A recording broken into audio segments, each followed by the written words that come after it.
I'm making butter today in my old 1922 Daisy butter churn. There's a couple of benefits to the big butter churns like that. One, I can do more butter at a time. So this does a whole half gallon of cream and will turn it into butter. It also gives you a little bit of a workout because it's hand crank. So it's kind of fun. Actually, we take turns usually in the family. We'll trade off every couple of minutes. A different kid will take over. The first step that I've found the most useful is to use the heavy cream. Now, if you're going to the store and just picking up heavy cream, you can use that. But if you're using the heavy cream like I am from my cow, then I usually want to grab just the top portion of the cream. And I've already done that and separated it all out into my jar. Butter is very temperature dependent. If it's too cold, it'll take a long time, like anywhere from 45 minutes to 2 hours to churn up the butter. I don't want that kind of a workout. That's a little bit too much. So I've found that you need to get it up anywhere in between 60 and 65 degrees. My favorite temperature to aim for is 62 degrees. If you do it over that amount, then the butter will be kind of frothy and slimy. I don't know how to describe it, but it's not the right temperature and not the right texture. So 62 degrees is what I'm aiming for. I can either leave this on the counter and wait for it to get up to 62 degrees, or if I'm a little less patient than that, which I often am, then I can use hot water to warm it up. And I start with some lukewarm water that I'll put in the bottom. I usually do about a quart worth. And then I'll add just a little bit of hot water to it. I don't want to do it too hot too fast or I chance breaking my jar, and I don't actually want the milk to get too warm either. I'll check the temperature. It's currently 47 degrees. So I'll pour in a little bit more hot water and then I'll give it 2 minutes and come back and check it. Now I'll stir my cream again and then check the temperature. I'm up to 55 degrees, so it's getting closer. I'll add more water. Because this is such a big jar, it will get a fair amount of water at a time. And I'll let it go for 2 more minutes.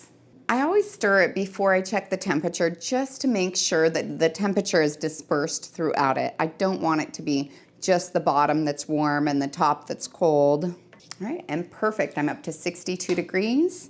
Doesn't usually take very long. Now I'll pour my cream into my butter churn. It's really important that I don't make it more than halfway full because it needs some room to slosh around in there. The butter fats need to be able to slam into each other in order to grab onto each other and separate from the buttermilk. I then place on the lid and I make sure that it's nice and tight. Sometimes as I'm turning the hand crank, I'll move just a little bit and I don't want it to hit the granite counter very hard. So I'll put it on just a little towel here and that'll give it a little bit of extra cushioning. And then I just hold on and start my crank.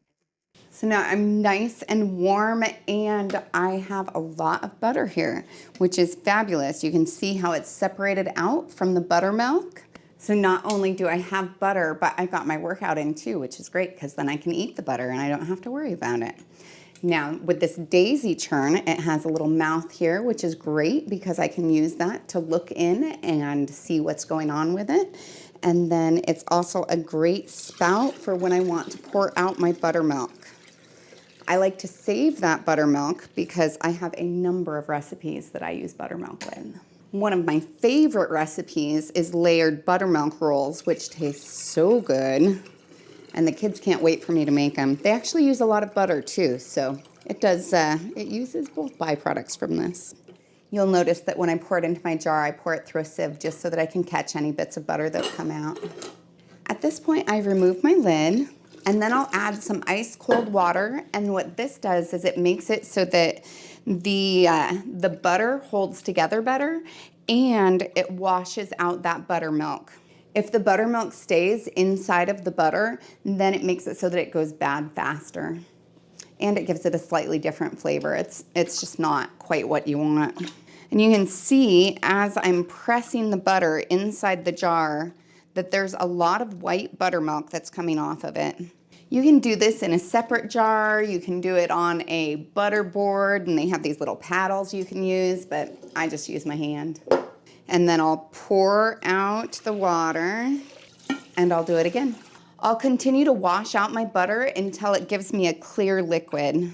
I do have to say that this is slightly messy work. It's probably really good for your hands though. So it's getting much more clear. I think I have one more time here. And you'll notice just how much clearer that water is by the end. I want to do this next part quickly because my hands are warm and so the butter will start to melt. But I'll put half of a teaspoon of salt on my butter, and then I'll just kind of work it in. And I do it over a towel because a lot of times there'll be just a little bit of water that still escapes. When you're done mixing in the butter, you can put the butter in some kind of a butter mold, or you can just shape it in a little loaf, which sometimes I'll do with my hands.